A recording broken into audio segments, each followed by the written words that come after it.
Hi there, it's Bike Tour Mike here, and today we're gonna talk about tires. And not just any tire, but the creme de la creme among bike touring tires, the Schwalbe Marathon Plus tires. The Schwalbe Marathon Plus tires have for a long time been the go-to tire among bike tourists, since they are virtually impossible to get a flat tire on, and the fact that they will last you many years to come.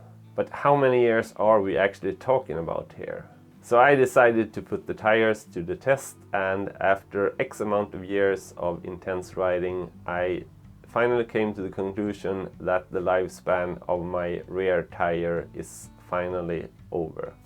So how many years and kilometers were I able to keep riding, and what does the tire look like after those years? And how do you know when it's time to actually replace your tire? All of those questions we're gonna answer in this video. So how far will a Schwalbe Marathon tire last you? Well, Schwalbe states that Schwalbe Marathon Plus tires have a lifespan of about 10,000 kilometers or about 6,000 miles. But to figure out approximately how far I've ridden on mine, we're gonna go back to school. We're gonna have ourselves a little bit of a math lesson. But don't worry, if you passed math in elementary school, you're probably gonna pass this math lesson as well. So I bought my tires back in spring of 2016, and that's almost 6 years now to the day. And I commute to work about 5 to 6 months every year, so let's say that makes about 100 days that I ride my bike to work. And I have 17 kilometers each way, or about 10 miles. Plus I take the odd detour here and there. So let's say on average that I cycle about 35 kilometers each day.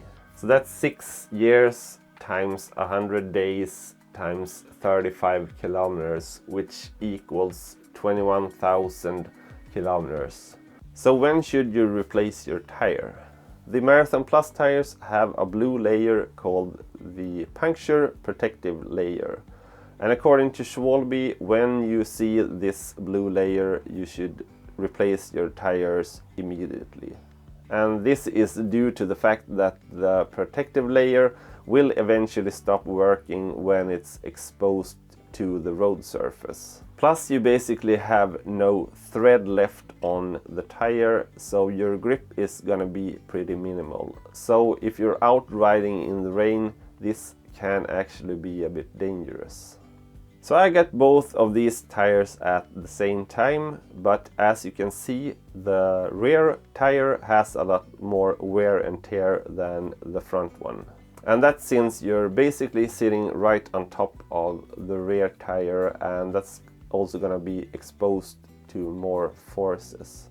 So my front tire probably have a couple of more 1,000 kilometers left in it before it's time to replace it for a new one. So how many flats have I had during these 6 years? And the answer to this is 0.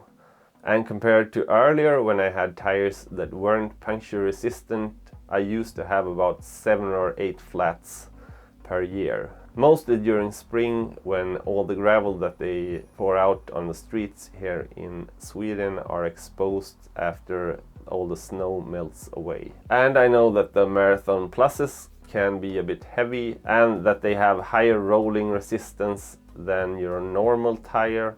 But for me, not having to stop and change a flat tire about 7 or 8 times per year, often in freezing cold temperatures, I'll take that any day of the week. So what can I do to prolong the lifespan of my tire?